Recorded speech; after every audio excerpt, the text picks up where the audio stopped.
بسم اللہ الرحمن الرحیم۔ جب فرعون نے مصر میں بنی اسرائیل کو بہت تنگ کرنا شروع کیا، ان سے طرح طرح کی بگاڑیں لیتا، ان کو مارتا، دکھ پہنچاتا، حضرت موسیٰ علیہ السلام کو اللہ تعالیٰ کا حکم ہوا کہ سب بنی اسرائیل کو لے کر راتوں رات مصر سے نکل جاؤ تاکہ فرعون کے ظلم سے ان کی جان چھوٹے۔ حضرت موسیٰ علیہ السلام سب کو لے کر چل دیے۔ جب دریائے نیل پر پہنچے تو راستہ بھول گئے، اور بھی کسی کی پہچان میں راستہ نہ آیا۔ آپ نے تعجب کا اظہار کیا اور فرمایا کہ جو شخص اس بیت سے واقف ہو وہ آ کر بتلا دے۔ ایک بڑھیا نے حاضر ہو کر عرض کیا کہ جب حضرت یوسف علیہ السلام کا انتقال ہونے لگا تھا تو انہوں نے اپنے بھائی بھتیجوں کو وصیت فرمائی کہ اگر کسی وقت تم لوگ مصر کا رہنا چھوڑ دو تو میرا تابوت جس میں میرا جسد خاکی ہوگا اس کو اپنے ساتھ لے جانا۔ جب تک آپ وہ تابوت ساتھ نہ لیں گے راستہ نہیں ملے گا۔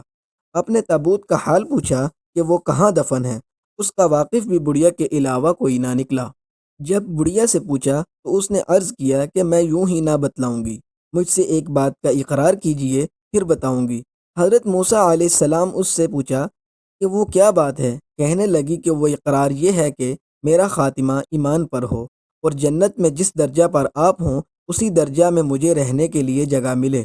آپ نے اللہ تعالیٰ سے عرض کیا کہ اے اللہ، یہ بات تو میرے اختیار میں نہیں۔ حکم ہوا کہ تم اقرار کر لو، ہم پورا کر دیں گے۔ آپ نے اقرار کر دیا۔ اس نے تابوت کا پتہ بتا دیا کہ وہ دریا کے بیچ دفن ہے۔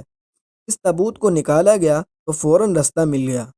دیکھو اے مسلمانوں، یہ بوڑھی عورت کیسی بزرگ تھی کہ اس نے اپنے لیے دولت دنیا نہیں مانگی بلکہ اپنی آخرت کو سنوارا۔ اے مسلمانوں، تم بھی دنیا کی ہوس چھوڑ دو اور جو قسمت میں ہے وہ مل کر رہے گا، بس تم اپنا دین سنوارو۔ اگر ویڈیو اچھی لگے تو ویڈیو کو لائک ضرور کر دیں اور ہمارا چینل سبسکرائب کر دیں تاکہ آنے والی ہر ویڈیو آپ تک پہنچ سکے۔ اللہ حافظ۔